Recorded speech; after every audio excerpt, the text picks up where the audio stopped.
The number of U.S. patients with a rare type of monkeypox virus has grown. The CDC has confirmed 1 case in Massachusetts and 4 additional cases of the orthopox virus. Those samples still have to be tested at the CDC headquarters here in Atlanta, but investigators assume they will also be confirmed as monkeypox. The Fox Medical Team's Beth Galvin joins us now to talk about this. So Beth, what is the level of concern here?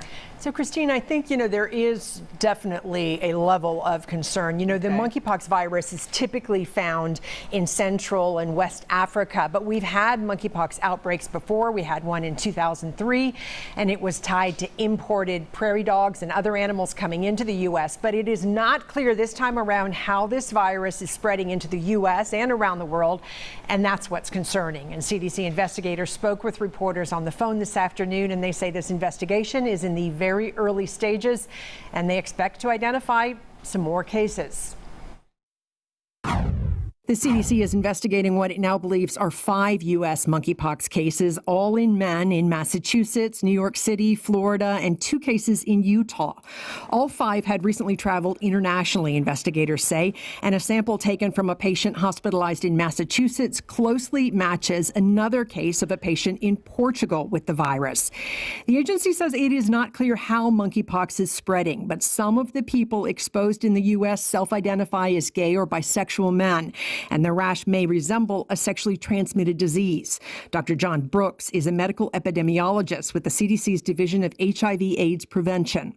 I don't think it's so much that this strain is producing a different rash, but rather that this is showing up in different parts of the body than we typically expect to see it. So what we're trying to do by bringing attention to the fact that some of these cases have had a genital or perianal presentation is just to remind people that these people may come in for evaluation of what they think is an STD, but we'd like the provider to think, could it be monkeypox as well if the circumstances fit the story. The CDC is tracking several clusters of monkeypox cases reported this month in other countries that don't normally see this virus, including several European countries and Canada.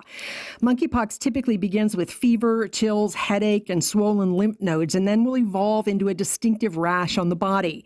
Captain Jennifer McQuiston, Deputy Director of the CDC's Division of High Consequence Pathogens and Pathology, says the virus typically requires very close contact to spread. I want to point out that there have been 9 travel-associated cases of monkeypox of travelers that left Nigeria. They flew on airplanes for long periods of time, and multiple contacts from those patients were followed up, and we're not aware of any monkeypox cases that spread from them. It's an illustration that this is not an easily transmissible virus.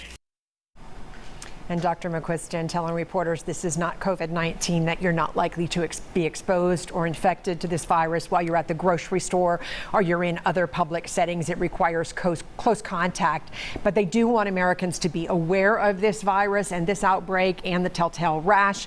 And if they have traveled internationally or been in close contact with someone who has developed this kind of rash, to go to the doctor. And Christine, and they just want healthcare providers to also be aware of this.